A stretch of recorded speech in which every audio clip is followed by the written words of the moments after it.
bookish friends, my name is Gabby. Thanks for stopping by my channel, Lefty Reads. Today is going to be more of a discussion type video, and I'm going to be talking about Me Before You by Jojo Moyes. Specifically, I'm going to be talking about things that I wish had been in the movie adaptation of this book. So I saw the movie a few weeks ago, and I loved it. It was so good. I was crying in the movie theater. I was just so emotionally invested in everything that was happening. And so the next day I went and bought the book and I devoured it, and then I took notes on some of the differences between the book and the movie. And that's what I'm going to talk about. Obviously, I get how movie adaptations work. I get that they can't fit everything in the book into the movie. And I get that they have to be selective with what they choose to put in the movie and the moments that they choose to put in the movie. However, there are just a few things that I just wish had been in the movie. I wish. These are my wishes, okay? Just so you know, this video is going to contain spoilers for the book, so if you have not read the book and you do not want to be spoiled, I recommend not watching this video, because I'm going to be talking pretty in depth about some of the events in the book. I will just give you a second to go find something else to watch. Watch.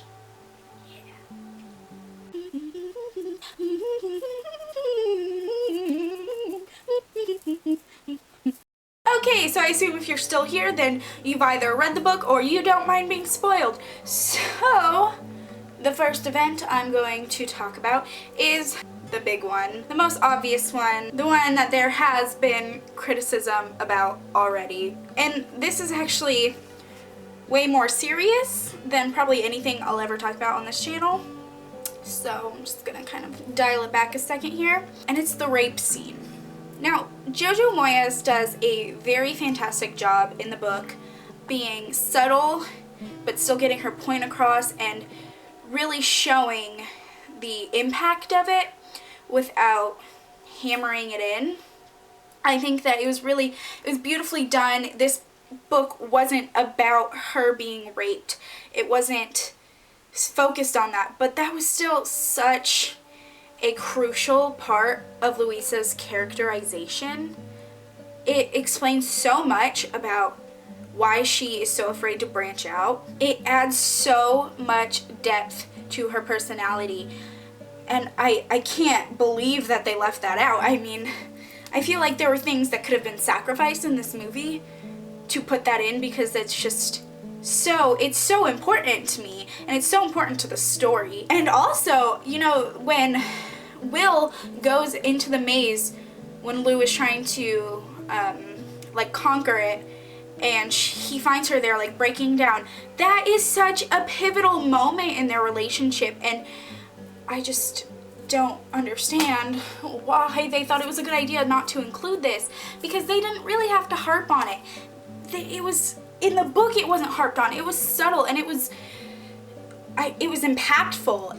I really, really wish that had been in the movie. I think it's so important, but the movie makers didn't ask my opinion, so whatever. The next thing I want to talk about that I wish had been in the Me Before You movie is Will's family dynamics. You get the general idea of his mom, kind of, in the movie, but I really think that his family was quite two-dimensional in the movie. I think that his family was kind of brushed to the side. They weren't really important.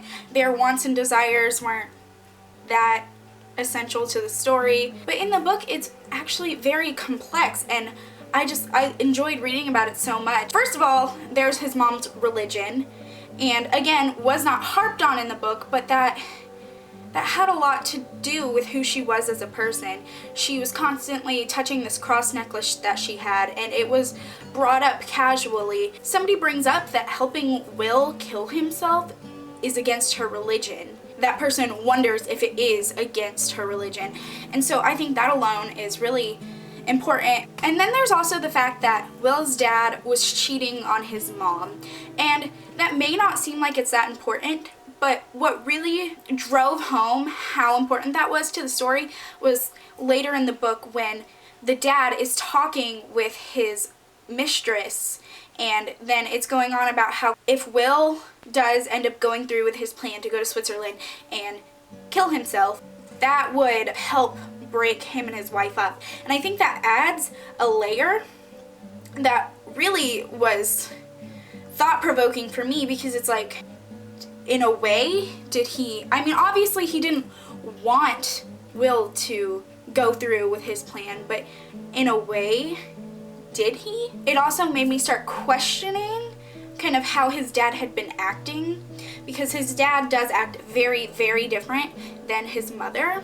His mother is trying to play it safe. She doesn't want Will to do anything dangerous, but his dad's like, you know what? He needs it. And yeah, I mean, it was true that he did need to do it. He did need to go off and do these things, but it does make me wonder if a part of him was less insistent on Will living. And it's crazy to think that that might be the case, but, you know, it really did make me wonder, and that was not in the movie even a little bit. There were no hints at that whatsoever. And then on that topic, there's also the fact that Will has a sister, and I really do understand why they left her out, because she didn't play a huge role, but I do think that it showed a lot about their family and the family's opinions of Will with the few scenes that the sister had, because she's like, you know, you guys wouldn't really care so much if it were me who was the quadriplegic. It just shows a lot about the family dynamics, and I thought it was extremely interesting. And the family complexities are one of the things that I adored most about the book. Obviously, I love the entire thing with all my heart. I'm like literally obsessed with this book. But the family dynamics just hit me, because I think it's rare that you find a deep and complex and developed family, and let alone two throughout the entire novel, because Lou's family was very well developed as well. They showed Lou's family situation, her family interactions a little bit better, though I still think that the relationship with Lou's sister could have been developed more, because I think it is way more complicated than the movie makes it out to be. But again, I understand why they didn't do that. Okay, the third thing I'm going to talk about, this done did pissed me off. Okay, Patrick. Freaking Patrick. I knew in the movie that I couldn't stand him, and the second I started reading the book, I knew that he was even more insufferable in the book. But he does something unthinkable, absolutely freaking unthinkable in the book that they didn't include in the movie, and in a way, it makes me mad that they didn't include this in the movie, just because I hate Patrick's character so much, and it's almost like they were making him to be a better guy in the movie because they didn't friggin' put this in there. And that's the fact that he told the news people and like told reporters about what Will was planning to do, and they started swarming Lou. Ugh, I can't believe they didn't put that in the movie. Patrick is such an asshole, and he doesn't deserve to get off scot-free. He doesn't deserve that. He deserves to be hated by the entire audience because he did something super shitty. Fucking Patrick, man. Let me look through my little tabs to see what else I had marked. I was not actually prepared for this video. I just kind of wanted to come in and just rant and have my thoughts be really fresh and really raw and not so polished. Okay, so this is just more of a cute little fluffy thing that I wish was included in the movie, just because I thought it was adorable and it really poked me into heartstrings. And that was, Lou wanted to write Will's friend a thank you note for giving them tickets to this classical concert. And Will didn't want to do it because he doesn't like having other people have to write his words down. So eventually Lou gets him this voice-activated computer, because obviously his hands don't work very well, so he can't write. So this computer will just type out what he's saying, so he can like send thank you notes and stuff like that, so nobody has to write out what he wants to say. He sends Lou this note, and it says, "Dear Clark, this is to show you that I am not an entirely selfish arse, and I do appreciate your efforts. Thank you, Will." How cute is that? It's adorable. Another thing that it's just something cute that I wish would have been in the movie, even though I know that there's no reason to really put it in the movie. Lou admits to her sister that she has a crush on Will, and I think that would have been a nice way to see the development of her feelings, but also not entirely necessary, because in the movie we can see how much her love for Will is growing and how much his love for her is growing. But I just think it's cute that she does admit to her sister that she's beginning to like Will, and she's actually looking for another job, because if he chooses to live, then she doesn't want to be like his employee. She wants to get another job so that they can be together. It's so cute. And the last thing that I want to talk about today is the support group that Lou joins.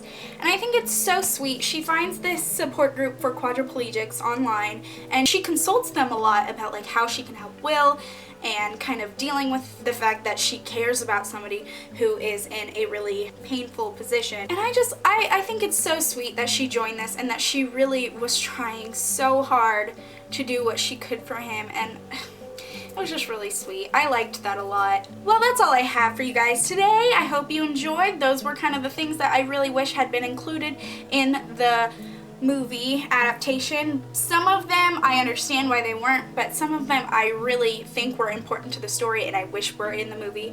If you enjoyed this video, please give it a thumbs up, subscribe to me, and you'll see more videos ideally every Monday and Friday. Talk to me down below. Tell me what you thought of the opinions I shared with you today. Let me know if there was anything that I missed talking about that you thought should have been in the movie adaptation.